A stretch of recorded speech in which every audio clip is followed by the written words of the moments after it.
Evening time pasta বানালে একদমই জমে যায়। বাচ্চারাও খেতে ভীষণ পছন্দ করে। হাতে মাত্র 5 মিনিট সময় থাকলে এই পাস্তাটা সহজে বানিয়ে নেওয়া যায়। আসসালামু আলাইকুম এভরিওয়ান, ওয়েলকাম টু ইহিদিনা কিচেন। তাহলে আজকে এই পাস্তাটা আমি কিভাবে বানালাম সেটা চলুন আমরা দেখে আসি। এখানে আমি 500 গ্রাম পাস্তা নিয়েছি।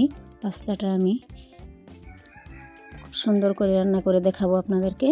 পাস্তাটা বানানোর জন্য আমি এখানে নিয়েছি গাজর কুচানো, পেঁয়াজ কলি, পেঁয়াজ কুচানো, ধনিয়া পাতা আর নিয়েছি আমি লঙ্কা কুচানো।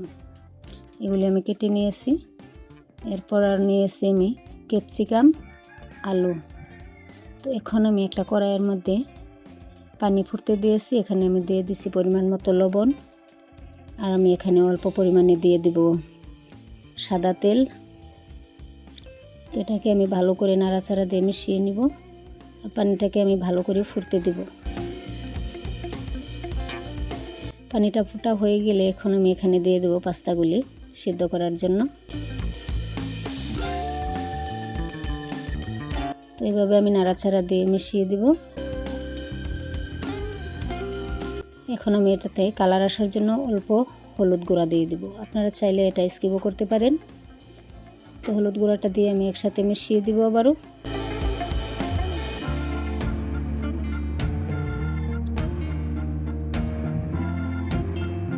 তো দেখতেই পাচ্ছেন এটা 50% কুক হয়ে গিয়েছে। এখন আমি পাস্তাটাকে একটা থালায় নামিয়ে নিব।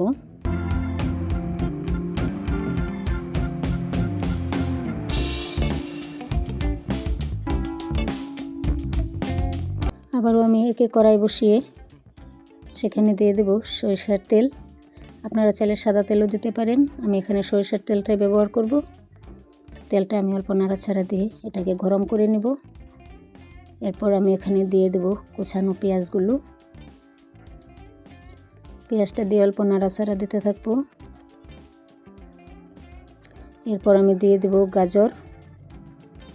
গাজরটা দিয়ে আবারও আমি নাড়াচাড়া করতে থাকব। এরপর আমি দিয়ে দেব আলু। তো একসাথে আবারও আমি মিশিয়ে নিব।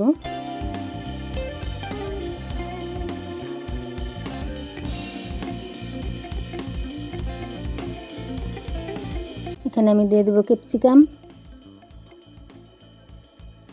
সবগুলি আমি একসাথে দিব না, একটা একটা করে দিতে থাকবো, নাড়াচাড়া করতে থাকবো। এখন আমি দিয়ে দেব পেঁয়াজ কলি।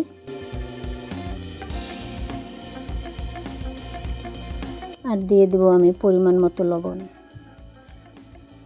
লবণটা দেওয়ার পর আমি এখানে দিয়ে দেব অল্প পরিমাণে ধনিয়া গুঁড়া, অল্প পরিমাণে দিয়ে দেব জিরার গুঁড়া, আর আমি এখানে দিয়ে দেব টমেটো সস।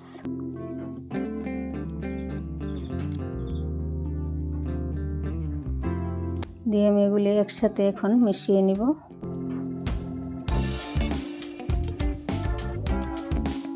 তো আমার মেশানো হয়ে গিয়েছে। এখন আমি ননস্টিকের প্যান একটা বসিয়ে সেখানে অল্প পরিমাণে সরিষার তেল দিয়ে দেব। তেলটা গরম হওয়ার পর আমি এটাকে ভালো করে আমি নাড়াচাড়া দিয়ে নিব। তেলটা গরম হয়ে গেলে আমি এখানে দিয়ে দেব সিদ্ধ করে রাখা পাস্তাগুলি আমি অল্প ভেজে নিব। তো আমি অনবরত নাড়াচাড়া দিয়ে এটাকে ভেজে নিব।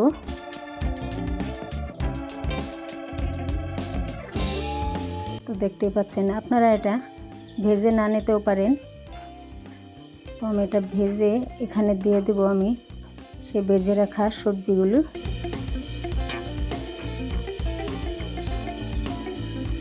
দিয়ে আমি এগুলি একসাথে মিশিয়ে নিব। তো এখানে বলে রাখি, যারা যেখান থেকে ভিডিওটা দেখতেছেন ভালো লাগলে লাইক, কমেন্ট আর বন্ধুদের সাথে শেয়ার করে দেবেন। আর আমার চ্যানেলে যদি নতুন হয়ে থাকেন চ্যানেলটাকে সাবস্ক্রাইব করে দেবেন। আবারও আমি অল্প পরিমাণে টমেটো সসটা দিয়ে দিলাম এখানে।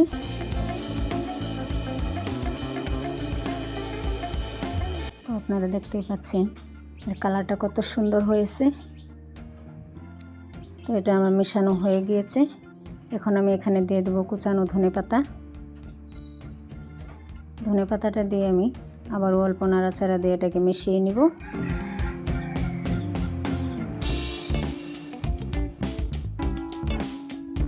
দেখতেই পাচ্ছেন এভাবে পাস্তাটা বানিয়ে নিলে বাচ্চারা খেতে ভীষণ পছন্দ করে। তো আমার এটা পারফেক্টলি রেডি হয়ে গিয়েছে। এখন আমি এটাকে প্লেটের মাঝে নামিয়ে নেব। তো এটাকে গরম গরম আপনারা পরিবেশন করুন, অনেকটাই মজাদার হবে। আজকের পাস্তা বানানোটা কেমন হয়েছে কমেন্ট বক্সে জানিয়ে দেবেন।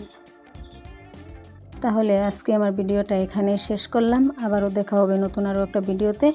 সবাই ভালো থাকুন, সুস্থ থাকুন। আল্লাহ হাফিজ।